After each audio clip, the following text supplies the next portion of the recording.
If you're just joining me, welcome to Tea and Conversation.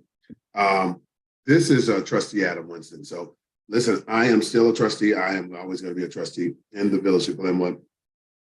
But I'm also your host here on Tea and Conversation. Our guest that was supposed to be in attendance today, unfortunately, is not going to make it. She has fallen ill because of the COVID and so on and so forth. So they're not going to be able to make it on this particular meeting. And that's okay. We improvise when a guest doesn't show up. I mean, it's not like we have a standby guest, but when a guest doesn't show up, we don't allow that to stop us. We just continue to go on. But we were supposed to talk about mental health. So if you still want to talk about mental health, I know that there's a lot going on in terms of the young man who lost his life with the police brutality over in Minnesota. I think that was Minnesota. What was that? Not Minnesota. Tennessee. Sorry, Tennessee. I know Arizona, Minnesota's like, whatever. We don't want any more trouble. But in Tennessee, so there has been another officer that has been identified that tased the person. In addition. Listen, Black Lives Matter. Yeah, I don't care. A lot of people have mixed emotions in Black Lives Matter. I don't have any mixed emotions. Black Lives Matter. The reality is, yes, we do have some issues that we need to work on in terms of communities and some of the things that happen in minority communities. That doesn't mean that the other issues when we hire police to represent us, they are hired to represent us, that they can just treat us any kind of way. So I am not one of those individuals who's like, black people don't care. I'm not one of them. So don't even come in here with that nonsense. The reality is, rather you are a black person or a white person, and you're in law enforcement. And let me tell you something. Most people don't know this, but I was going to be a Detroit police officer. I actually went early in my career. I was going to go and be a Detroit police officer. And after going through the test and all of that stuff, I decided to step out. Okay. But I was going to be a Detroit police officer. I believe in law enforcement. What I don't believe in is that beating the crap out of my clients. And really, if you're a law enforcement agent, criminals are your client. You shouldn't be beating the crap out of them to the point where they're died. So welcome to Tea and Conversation. Join the conversation. You can join us on Zoom. You can join us on YouTube, or you can join us on Facebook. So I do have several links and several posts out there where you can join the way you want to in order to be able to communicate with us over here at Tea and Conversation. If you haven't had an opportunity yet, like the page on YouTube. Like the page on YouTube, because ultimately I think YouTube is the way we're going to be going. Ultimately, they just do a better job with the videos and so on and so forth. But my hope is that more of you subscribe to the page, because we need subscribers so that we can keep this conversation going. So join the page and join the conversation here over on Zoom. Welcome to Tea and Conversation, guys. So I know that we have some updates. Yes, we do have some updates. One of the updates that we do have is on my own race for re-election. If you don't know, I am a trustee in the Village of Glenwood. And I've been a trustee in the Village of Glenwood for a number of years. And I am running again for re-election. And I hope that I am re-elected. So, but as with every election, that things happen. And just like I'm not immune to being challenged, and I don't sit here and play how dare you challenge me type of game. I don't get into that. The reality is you can challenge me, and just like I can challenge you. So if you want to challenge my petitions, in this case, my competition decided to challenge my signatures, and they are trying to, actually, they were successful in the local election at removing me from the ballot. So right now, as we stand, I am, until I go to the judicial review, I have been removed from the ballot. And I have now have to go through the judicial system. So just in case you just don't know, there are multiple ways that a candidate, just like there are multiple ways for a candidate to get kicked off, there are multiple ways for a candidate to exercise their judicial process. In my case, the people that were challenging my signatures, said that the people who signed my signatures were not valid. So essentially, they're making the claim that I guess I signed their signatures, but after receiving affidavits from those individuals that signed my petition, and first thing, before I even get into this, I want to thank each and every person who stopped in during my hearing, and it was very supportive. Contrary to popular belief, whether you know it or not, it did help. It did help, and I do feel like because of your attendance, some of the things that would have normally gone through with this under this administration just didn't go through because of the fact that you were in attendance. So I appreciate everyone that was in attendance. I appreciate those of you who came in to say, yes, I signed Adam's petition. But I caution everyone because it isn't personal. Listen, when I first got into running for office, I used to take this. I wore my feelings on my sleeve. And how dare you challenge me? Oh, they just want the process. This is the process. And I'm going to say, unlike most people, I personally think that the process for elections, whether you agree with it or not, listen, it is one of the best processes in the world, right? This one, you go out, you get enough signatures. You go out and get enough signatures. After you get enough signatures, you turn around and you can get on the ballot. If you don't get, if somebody wants to challenge you, they can challenge you. You have to raise money so people can support your causes. That's just the process. That isn't anything. There's nothing wrong with that particular process. What's wrong with the process is always the logistics of the process. It's not the process. The fact that a mayor could circulate petitions for a candidate and then work as a hearing officer. In my case, my competition, the mayor circulated petitions for my competition. Now, you don't have to be a rocket scientist to figure out that if the board chair circulated petitions for your competitor, how the optics of that actually work out.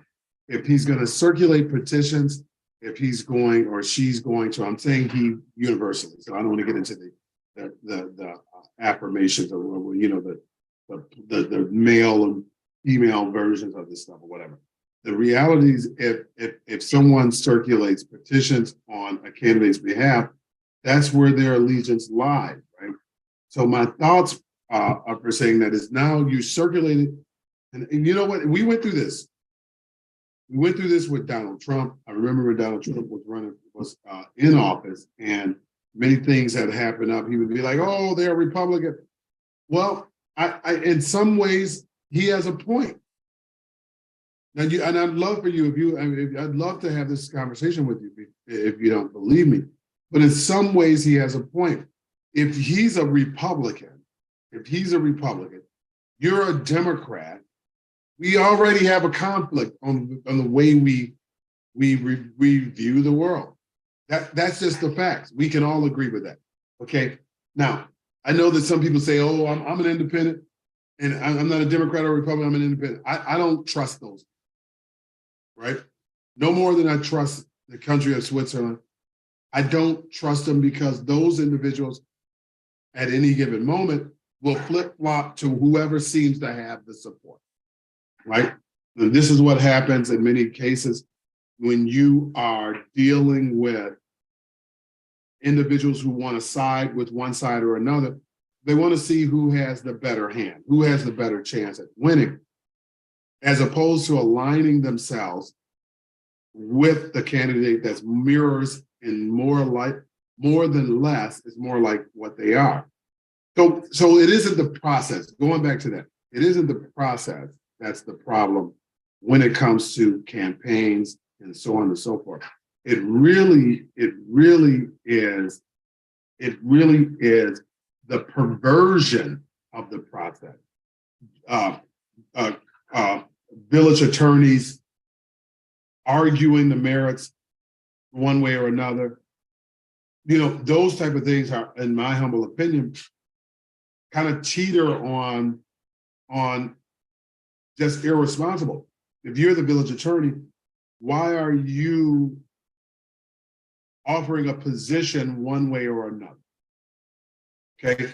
And if you're just joining, welcome to Tea and Conversation, guys. We're just having a candid conversation about elections, election reform, and about this particular process, because it isn't really the process that's the problem. It's the players in the process that's the problem.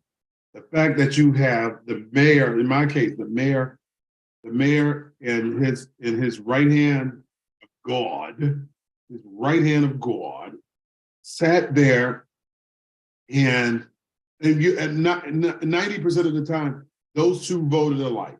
But then the guest who was filling in, didn't side with the mayor or the mayor's party, right? Which automatically, in my humble opinion, kind of shows you or reveals the problem with the current system, right? And unfortunately, that's the problem with the current system, right? So you sit there and you have the village attorney arguing on why he even set the motion. He designed the motion. Which makes really very interesting, right? So can you imagine? And I could only, this happens. It doesn't matter if you are, in my case, I'm a minority on the board, so I'm not the chair or whatever. But in places like Dalton, for instance, where the mayor is the minority, right? How does the minorities on any board, and this is the question that I would ask, how does the minority on any board really have a say? And I think that, when I look at communities like South Holland, and I was out to dinner the other day with a friend of mine, and all this is connected, so don't feel like I'm rambling. I know I feel like it may seem like I'm all over the place, but I'm not all over the place. But I was out at dinner the other day. I was over in Villa Park. And while I was in Villa Park having dinner, I was asked, out of the Southland area, what community do I think are some of the best? And I live in the Southland area, so I'm going to reserve it to just the Southland area. If you go farther south, I'm going to say University Park. Crete, I know more. Crete is kind of in Will County. Some of it is, I think it's all in Will County, if I'm correct. But I'm going to keep Crete in there as well, right? So when I say the Southland area, I'm really talking about Cook County, the Southland area, Cook County. So let me just draw a proverbial border around the area that I'm saying. So when I think of communities that are doing fairly well, and I want all of us to think about this. In the Southland area, which communities do you think are doing fairly well? Now again, okay, I got follow-up questions when I ask this particular question. But what communities do you feel in the Southland area are kind of a poster child of how you feel a community should look. Now, for me, when I was asked this particular question, I started thinking, what communities, and I know there's no secret, I aspire to be in a higher position at some particular point. So when I think about this and I process this, I'm really thinking about what makes the leaders in these particular communities that I like different from the communities that I feel have much more of an area of opportunity in order to be much more conducive for their constituents. So if I were to rank them, I would go, of course, I'm going to go Homewood. I'm going to go Colossus. I'm going to go Homewood. I'm going to go Richton Park, right? I'm going to put Richton Park as one of the particular communities. Olympia Fields, I've no doubt you can't ignore Olympia Fields. I know that they have some leadership issues that opportunities, not issues, but opportunities in Olympia Fields. But I think that Olympia Fields still is one of those particular communities that we can be proud of in the Southland area, right? So then I go from there, right? I go from there. I'm going to have to go with Glenwood, right? Glenwood is in my humble opinion, I think Glenwood is kind of at a teeter. Glenwood is at a teeter. We're teetering, right? We don't know exactly where we're going to be at. We don't know. We're going the ways of Dalton. I'm not talking about Dalton. So please, guys, oh my God, please, I mentioned Dalton, but I'm not saying Dalton's a bad community. I'm just saying we're teetering in that space of which direction is Glenwood. Is it going to be a bedroom community? Is it going to be a community that people are going to be proud of, right? Or a community that people like to hang out. So my thoughts are, you got Glenwood, you got Thornton. Thornton, people sleep on Thornton, but I actually like Thornton. I think Thornton is a solid community in the Southland area. So then from Thornton, you have South Holland, right? So you have South Holland. Now what about, and I know some people are going to ask me, what about East Hazelcrest or Hazelcrest? East Hazelcrest, and they are different, right? East Hazelcrest, I think, is the community where we're about to put the casino, which is right next door to Homewood. That little space where the casino is going to be built, that's East Hazelcrest. That's not Homewood. People think that it's Homewood, but it's kind of like East Hazelcrest. And then on the other side, it is actually Harvey. So I'm going to say East Hazelcrest, which I've never seen that mayor ever. Never, and I've been around all this time, and I haven't yet to see him. So then I go Hazelcrest, Matson. Matson is still. Do we count Orland and Frankfurt? Do we count Tinley Park? Those are all part of the Southland area. But here's my point: all of these particular towns that I've just mentioned, there are very few of them that are ran by African Americans. Now, I don't know if that's Coinka-Dinky. I don't know if that's Coinka-Dink, right? But very few of those communities are ran by African Americans. And not to say that they need to be ran by African Americans. I don't really care who runs them. What I'm more concerned about is, do they represent their constituents? Like, I don't give a damn. I'm an African American. I'm a proud African American. But me and my desire to run or be the leader for the village of Glenwood has nothing to do because I'm African American. I'm going to be honest with you. I'm proud to be African American, and I'm unapologetic about that. But my hope is that if I'm in a position to do good by my neighborhood, right? And that's the start. So that's what it should be about.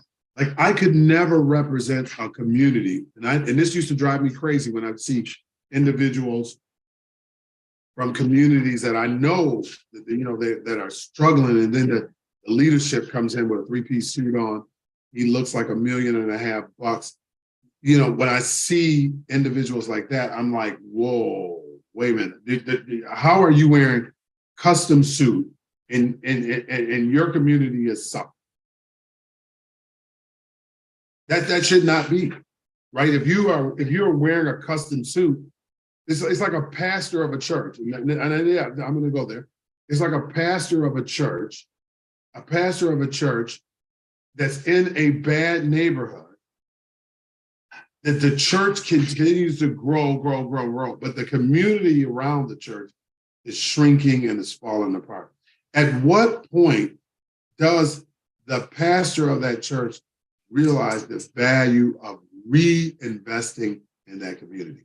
And one of the things that I would love to see, I know I'm going to get rocks thrown at me for this, and I don't care, but one of the things that I would love to see is if you are a non-for-profit operating as a church, you should have to live in the church that you operate in. Now that would make a world of difference, because what I'm noticing is there are more churches that are opening up in some of the most troubled areas, but the leader of that particular church drains all of the resources out of their community and goes and lives in Lee Park, right?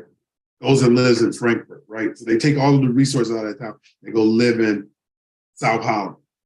Well, if you're good enough to go to that community and take the tax dollars from that particular community, there should be more obligation to make certain that that church is, and that leadership of that church resides within that community, since you're taking the resources out of that community. How say you?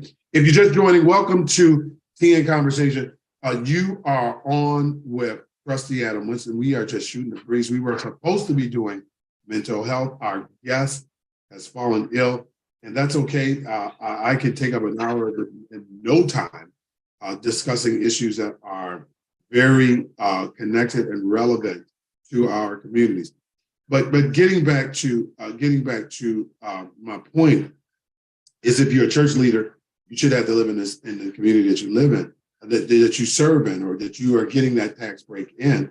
That should be that should be almost a prerequisite to get the non-for-profit status. That's just my feeling, right? Because maybe if some of these individuals who decide to get the free land from the poor community have to live in there, maybe they would be less likely to pillage from those poor communities. Yes, churches, their leadership should have to live, their officers, some of their officers, at least the president of that, should have to live within the community that they're getting the non-for-profit status in. Somebody needs to be able to reside in that area. But in any event, we'll talk about that later. But in terms of the communities that I feel are doing fairly well in the South suburbs, I'm going to go with South Holland. I'm going to go with Homewood. I'm going to go with Flossmoor, Olympia Fields, Richton Park. I'm going to put that Richton Park in there because I like Richton Park. And I think that Richton Park has an opportunity, but I think we need to watch Richton Park. Madison is on the border like Glenwood. Thornton is a pretty decent good community. I get South Holland. So there are a few East Hazelcrest. Hazelcrest isn't too bad, but East Hazelcrest, I think, is a small enough community where it's okay. Even though I don't know who the leadership is in that particular area. Posen isn't that bad. Midlothian, I don't know enough about Midlothian. I know that Midlothian is kind of on that Orland and Tinley, still Southland area. My concern is, out of all of those communities I mentioned, how many of those communities are African, are ran by African Americans? Now, I'm only asking that question not for any loaded reason, but one of those particular communities is, I think Olympia Fields has an African American mayor. Hazelcrest, I think, has an African American mayor. But all of those communities are ran and operated by different operators outside of mine, even though they primarily are dominated by minorities in population. Why is that? I mean, what is your thoughts on that? Is it the leadership? And I thought about this, right? I did. I thought about it. I thought about it a lot because, in my humble opinion, my initial thoughts is that the reason why this is because when you've lived in the town, and I did it. Listen, I've lived in the village of Glenwood. Not the village of Glenwood. I lived in the city of Detroit. I grew up, and if you don't know, I grew up in Detroit. And as I lived there, I remember my friends used to come by. My friends used to come by there. And when my friends would come by in Detroit, they would tell me how shitty my community was. And I couldn't believe that. I'm like, well, what do you see? My community is no worse than anyone else's. Why do you see my community as being shitty? And it wasn't until I moved from that area that I recognized that my community could be much better. Okay. So I think that sometimes when you are completely entrenched in your community, right? And this is no shade on those who only lived in Hazel Crest, only lived in Posen, only lived in Phoenix. They've only lived in those communities. My concern is when you haven't been experienced or exposed to other communities outside of your own demographic, right? I think oftentimes groupthink comes into play. That's what happens. I think more people that are running these towns, they need to diversify. They need to visit other communities. And I don't believe that there's enough visiting of other communities from the leadership of these particular towns, where they can bring back that milk and honey from other communities, where they see the success or lack thereof, what works and what doesn't work in various communities. I don't think there's enough exposure to good stuff where some of the leadership in these communities just don't know what's out there. If you're just joining, welcome to Tea and Conversation. You are live with Adam Winston, Trustee Adam Winston. Again, we're just having a candid conversation because of the fact that my expert, we were supposed to be talking mental health, and they haven't shown, so we're just shooting the breeze.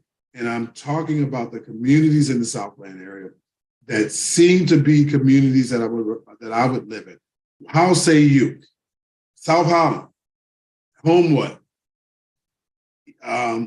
Flossmoor, Olympia Fields, I'm going to put them in there. Richton Parks, Glenwood, Thornton. I'm going to put Glenwood and Thornton. I live in Glenwood. Of course, I may be a little bit biased. Thornton. And Glenwood is kind of at that point where it can go either way at this particular point. Or, of course, Orland and Tinley Park. Those are areas that people want to live. What is an area in the Southland that you wouldn't mind living in? And again, don't go to Crete. Don't go to Crete because that's a little bit in the Will County's area. But what's an area in the Southland area, community in the Southland area that you would be willing to live in? And let's examine it. What makes that community different than other communities? Why do you feel more connected? Listen, I like Flossmoor. And I like Flossmoor because I like the trees, I like the little downtown area. I like the fact that it feels exclusive. It doesn't feel like a community that just any time Dick or Harry can live in. And that's just me because I like a little bit of exclusivity. Why did you move to your community? Was it because you felt like it was a community that everybody couldn't attend or join? Why did you move to your community? Just to reiterate my point, I rolled down Arquilla. If you're in Glenwood, and if you ride down Arquilla Street. Now I rode down Arquilla. I ride down there a lot when I go over towards the Village Hall. And as I cut down the street, I can literally tell you that there's only one house on Arquilla with a security door. Do you think the security doors make your community safer? Right? Do you think that security doors, like do security doors give you? I mean, how do you feel security doors make your community look when you ride down? Would you buy a house in a community with security doors? Right.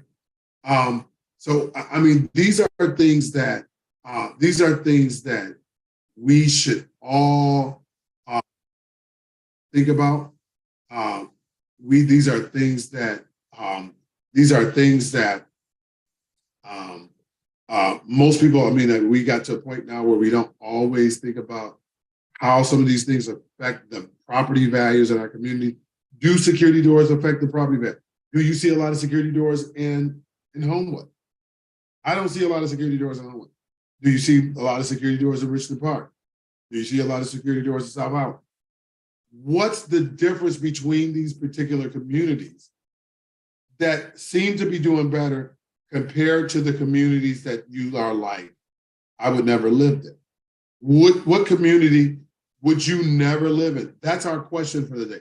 What is a community that you wouldn't live in the South? If you live in the Southland area, not like you don't have to come on here and one is going to throw rocks on you. But what's a community in the Southland area? If you live in this, and if you don't live in the Southland area, it doesn't count. So I'm not even going to take your call. I'm not even going to take. If you don't live in the Southland area, it doesn't count. What's a community in the Southland area that you would never live in? How about East Chicago Heights?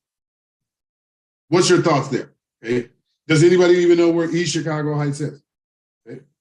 I mean, are there other communities that you would be opposed to living? What about Posen? Should Posen or Phoenix is one of the safest communities out there. It's one of the poorer communities, but it's one of the safest communities. Would you live in Phoenix? If you just joined, welcome to TN Conversation. If you haven't subscribed to the YouTube channel, yes, it's just me and my wonderful voice, and we're just shooting the breeze. We're talking about my campaign. We're talking about different communities. I know I got some questions from the newspaper today asking me, well, I might be on the ballot or whatever.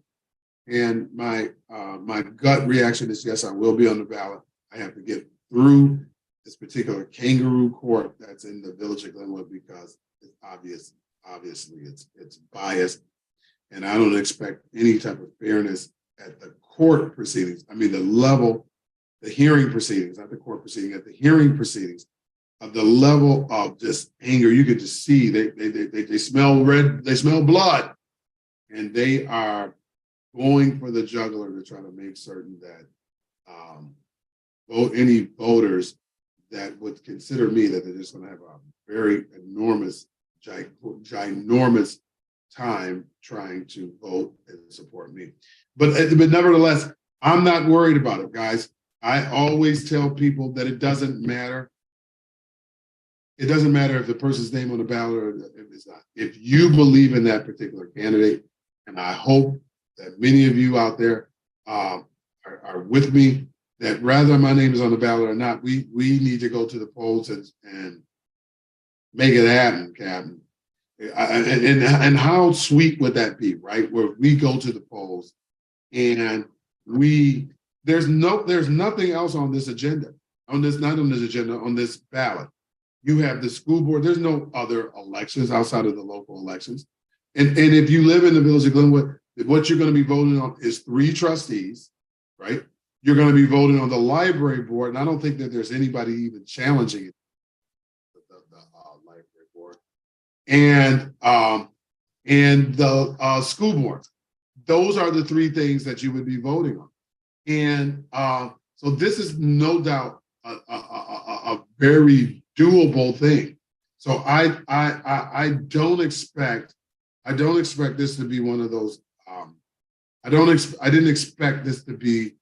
I didn't expect this hearing to be fair. And so let's just get that out the way. So anybody who says, the process isn't fair. It's not designed to be fair. In fact, there's only one rule in politics. There's no rules. That's the rule. There's no rules. And you have winners and then you have losers. Okay? That's just it.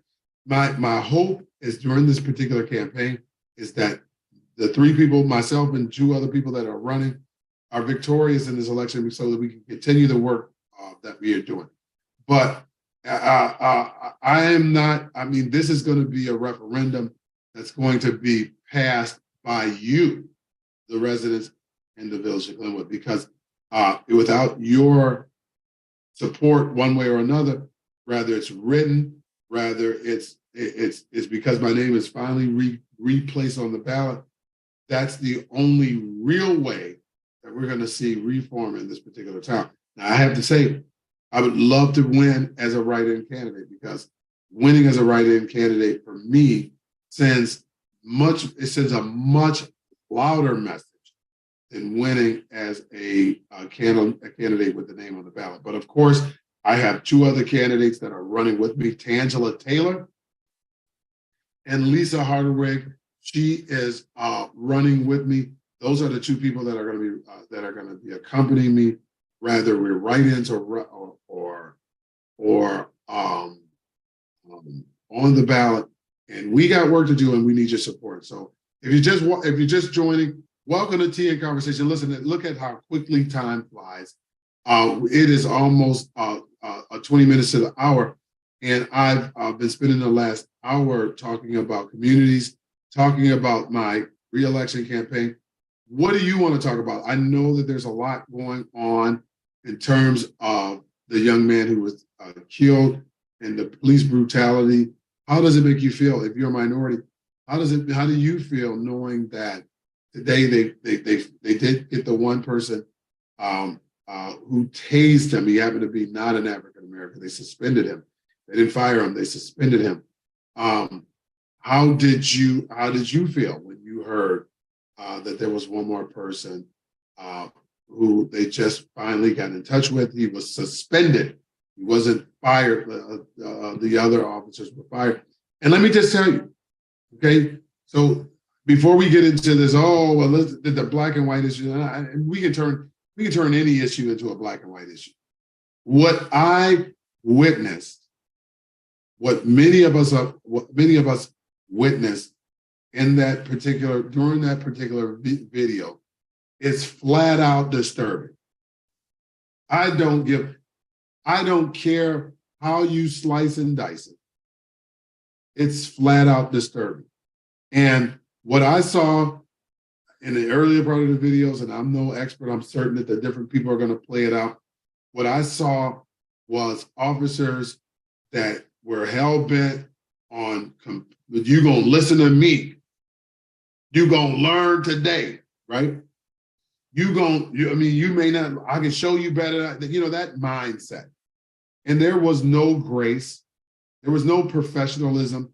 And I don't give a damn that they were black officers. They should be tried and they should be convicted, just like anyone else who would abuse a member of the public. And that's what this gentleman was. The fact that he was pulled over, and I don't remember the claim. What was it? Reckless driving. Let me look at it. What was it? Reckless driving, or it wasn't something that warrant that level of response. Okay, it wasn't something that warranted beating the crap out of him. I mean, at this particular point, you argue. You know what I'm saying? You argue about the merits of why are you here? Why are you doing this? You give the person a ticket, you let them go. At what point do the officers disengage with Tyree Nichols? Tyree Nichols is the victim after the officers, 71 commands they gave him. They gave him 71 commands during this particular time. But many of the commands, while I saw they had his arm, right? They had his arm pit behind, I'll break your back. What type of insanity is this? And at some particular point, whether we care to hear it or not, we do need some sort of police reform. This is not just because you got on the uniform does not make you a leader, right? Just because you got a badge does not make you somebody that gives out great directions, right?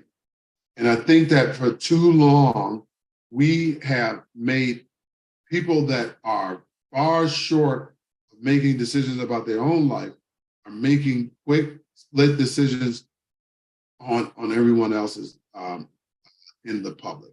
So this was a very traumatic, sad thing that happened, and I just don't understand how somebody who's pulled over for some type of minor traffic, traffic thing, ends up beat half the damn death. And even with, so, and then if we want to go there, right?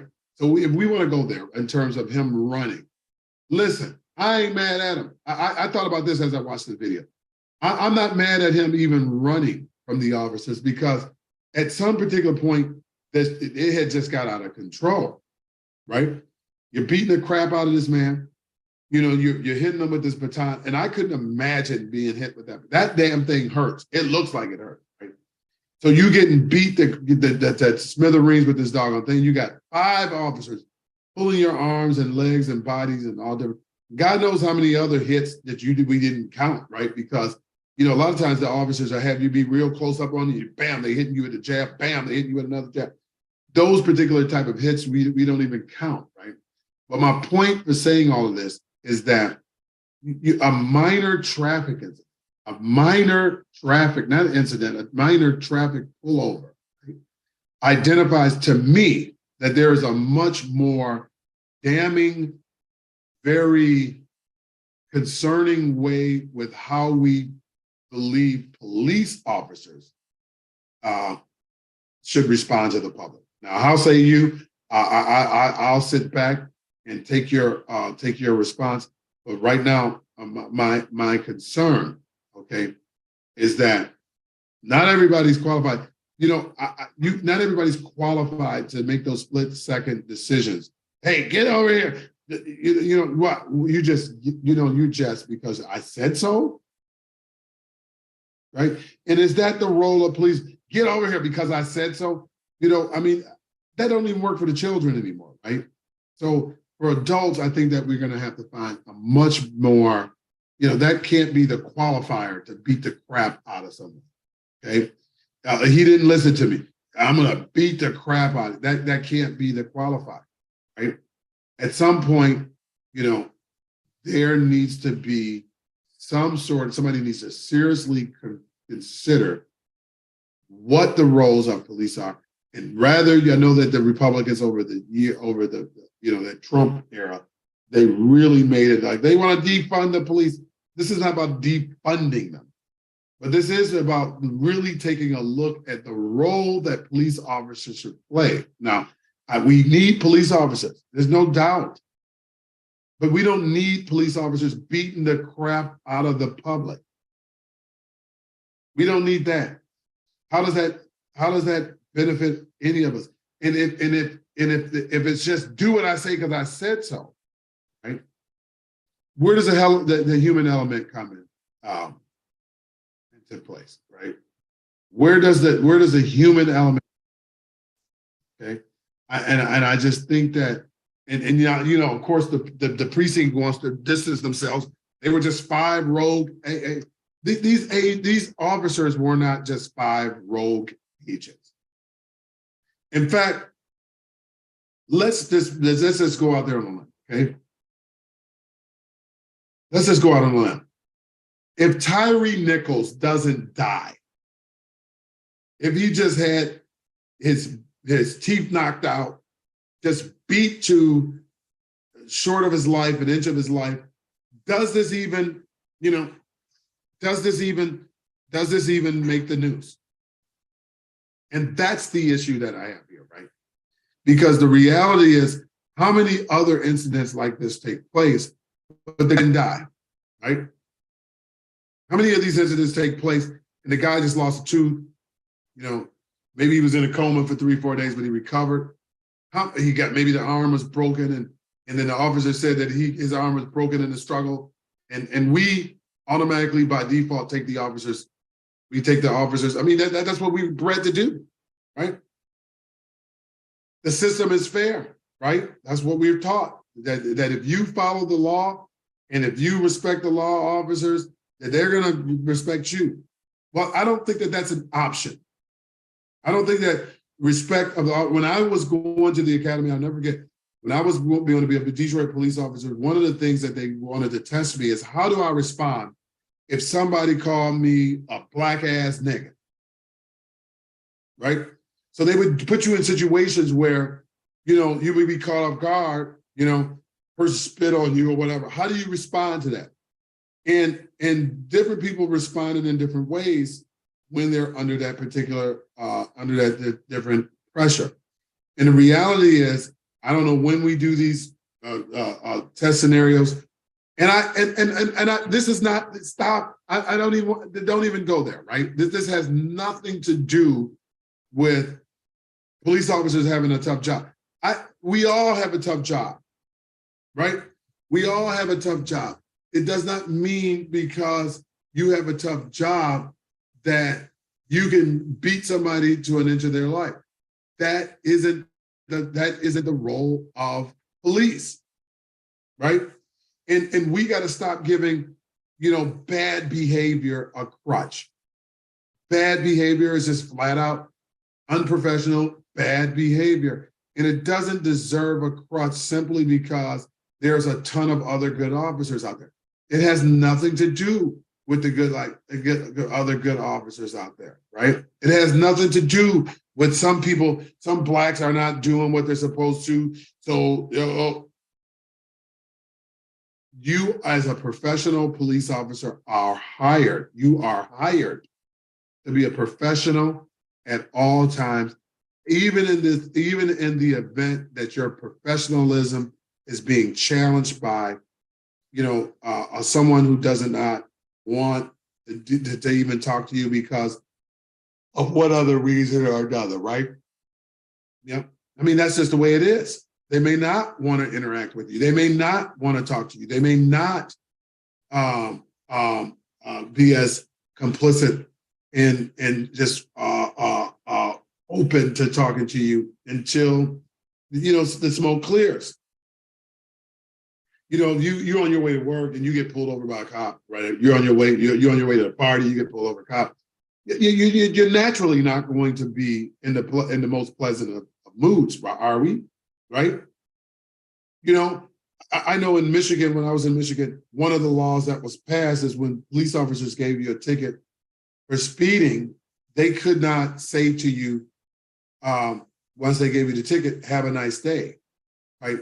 That's one of the words that they made police officers. They give you, some of these police officers, they were so smug in their approach, they would, they give you a $200 ticket and they tell you have a nice day, right? Like, so what they did to try to calm those situations is they asked that police officers refrain from wishing the individual have a nice day when they're writing.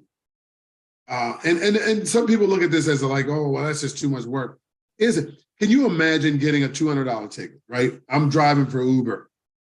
I made a U-turn. Police officer pulls me over. They write me a $200 ticket. Okay. All of my Uber money that I made that day now is tied up in a ticket. And then the officer tells me to have a nice day. Yeah, naturally that's going to inflame or enrage, the person who's receiving the ticket, and they may not necessarily. So then now, and as opposed to the officer diffusing the situation, the officer will turn around and add insult to the injury by now he's going to kick you in the butt more. You know what I'm saying? So, we got to do a little bit more in terms of police reform and looking at some of these situations and really have a comprehensive approach to how we deal with those individuals that find themselves beat to smithereens or being pulled over by the police. If you just joined me, welcome to Tea and Conversation. Guys, it is 7:48. We were supposed to have a health and wellness day today, and my guest fell ill. So it was just me, and you're listening to my wonderful voice here on Tea and Conversation. And I'm grateful because my voice is actually getting better. I've been, the last couple of weeks, I've been having a little bit of a chest cold, but today I feel like I'm strong enough to actually engage with the public. So if you got your questions, or you have things that you want to discuss, join us here on Zoom or on YouTube. I am on all three. I'm monitoring all three. And I'm ready and able to take your questions. So don't hesitate to give me a call. Mr. Campbell, Mr. Detective Campbell, what is your opinion about, are you there, Mr. Campbell? Mr. Campbell? Mr. Campbell? Mr. Campbell must be sitting on the line. I love it when the individuals join. Mr. Campbell, I was getting ready to talk about you, but Mr. Campbell, have you been watching the Tyre Nichols? Did you see the video?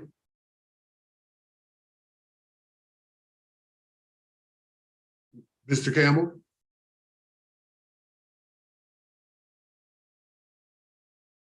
Mr. Campbell? In any event, when Mr. Campbell comes on, hopefully he can share his insight. Mr. Campbell, are you there yet? In any event, I can't wait to hear his input about what's going on in terms of and what his feelings are about this Tyre Nichols incident. But until then, if you're just joining, welcome to Tea and Conversation. You are on with Trustee Adam Winston.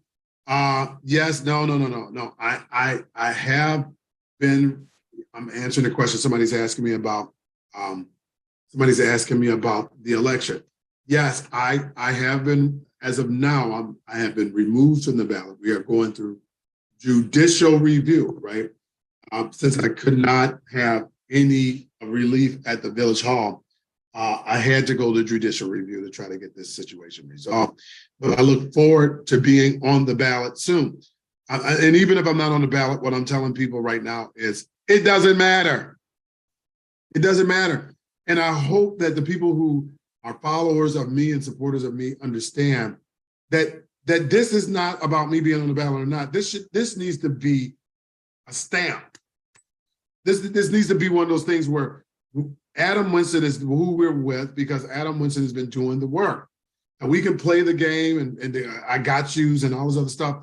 But this needs to be one of those things where we rally behind our champion. In my humble opinion, it's me. There's one person that I know who's been working effortlessly to make certain that we have a representative. It hasn't always been the most pleasant job. And I don't really care about the opponents that are trying to find a way to remove me off the ballot.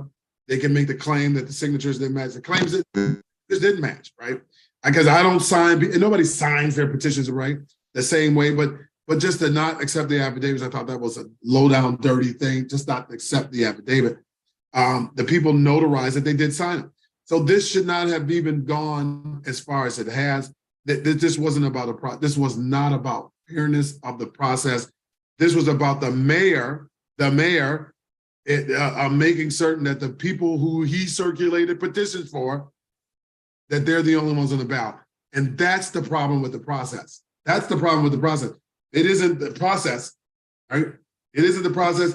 It isn't the fact that, yes, there are some people that people have a right to challenge the petitions but the signatures that I got on election day. So I know that they were registered. I don't sign people's names, but they have a right to challenge the signatures if they feel like they don't match. And that's the game that we play, especially considering the fact that the people that are running against me only needed 25 signatures. They only needed 25 signatures. Mr. Campbell, your hand is up. Hopefully your microphone is on. Yes, can you hear me? I can hear you loud and clear, Mr. Campbell. Okay. So first up, yes, I did get a chance to review the video. It was quite sickening, I would say. Yes. It really shows, it shows a very high level of arrogance by these particular guys and a very high level of unprofessionalism and, not using what they're trained or the skills that they are equipped with, for these types of situations. Do you think that there should be an exception because the officers that beat the crap out of another black guy should be that they were black? Do you think there should be an exception? No. Same goes for everyone. If they were Caucasian, the same should go for any ethnicity. If you're an officer, you're sworn and you take an oath to protect the people. No, there's no exception for what you did. So why do you think that the Caucasian officer today, so today they did bring in another officer who was there, who I guess he tased the young man, Tyree Nichols, and he wasn't fired, he was suspended. Why do you think I mean, do you think that they're going to go back and review it and fire him too? Like, why was he suspended and all the black officers? It doesn't matter at this particular point. Doesn't matter because, in my humble opinion, and I'm biased here because as an African American, I know the struggles, and I'm also biased right now because I have two black sons. But my thoughts are, I don't really give a damn if they're black or whatever they are. What they did was completely inappropriate. But what do you think? I mean, should black officers be held to the same standard? And were these just officers that were like, what do you think they just out there gonna just beat the crap out of Black lives don't matter with them? I mean, what do you thought? Yeah, I mean, everyone should be held to the same standard, no matter whether they're black or white or Hispanic or whatever. I really kind of see it as, with this special unit that they created, I really feel that these guys were, I really believe that was the task. When it comes down to these specialized units, you know, a lot of these units only really have one task and one function. And I really feel that their function was to basically bully people and terrorize people. So, Okay. And I agree. I think that ultimately this is it's a more of a cultural. And when I say cultural, it has nothing to do with race. It's just the police department. We're got guns and badges, and you don't. And I think that's the reason why I think that when we talk about reform, it's not necessarily that. Now, again, back here a couple of years ago, it was all about whites against the blacks. I think that it's about reform. It doesn't make a difference whether it's black or white, that it needs to be reformed. How police officers go about their day-to-day, how we interact with the public. Are they public safety officers? I remember when I got a flat tire one year over in Indiana, and the police officer stopped by, Caucasian police officer, he had a big one of those brims. It was a state trooper in Indiana. And I had a flat tire. And I'm thinking, here we go, right? Here we go. This officer put on his work gloves and he helped me change a flat tire. I wasn't going to change it. I was going to sit there and I was going to wait for State Farm, the AAA to come and change it. But no, that is the true definition of protect and serve. Are we now at a point right now where police officers' only job is just peace officer? I mean, they go in and their job is just to kick ass and take names. I really prefer that about an officer, unfortunately. I can't hear you, Mr. Campbell. Mr. Campbell? In any event, if you just joined it, we're here at Tea Conversation with Trustee Adam Winston. We're just having a discussion about Tyree Nichols and the 5 officers that essentially beat this man to death. I mean, he beat him over a minor traffic stop.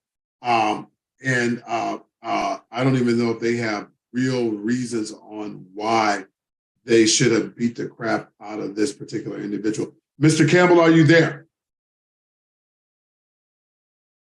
Mr. Campbell? Mr. Campbell, you're on mute, so I'm not able to hear you. Whatever's going on with your device, your camera, I can see you, but I can't hear you. And unfortunately, that's okay. In any event, next week, I'm looking forward to having our guest, which is going to be talking about mental health. We know for a fact that we have a lot of mental health issues, whether it's police officers or whether it's the community. There are a lot of areas of opportunity in regards to mental health and what it means to our community. So I'm looking forward to our guests coming on at that time. I look forward to me, right? Because I am still out here running the race. It doesn't matter, guys. No, this is not like with Miriam. When I got kicked off of the ballot last time, it's so interesting. So many times I've been kicked off the ballot or challenged for ballot position so many times. I don't even really care. But this is not unlike the time that I was challenged before. Each time is different. This one, I still could run as a write-in candidate. So in the event that judicial and all these things don't work out, then I just run as a write-in candidate. So no worries there. I will be one way or another an option if you so choose when it's time for re-election and the April 4th election. So until then, until next Monday, guys, this is Trustee Adam Winston, wishing each and every one of you guys a very good night. Until next week, have a good one. Bye-bye.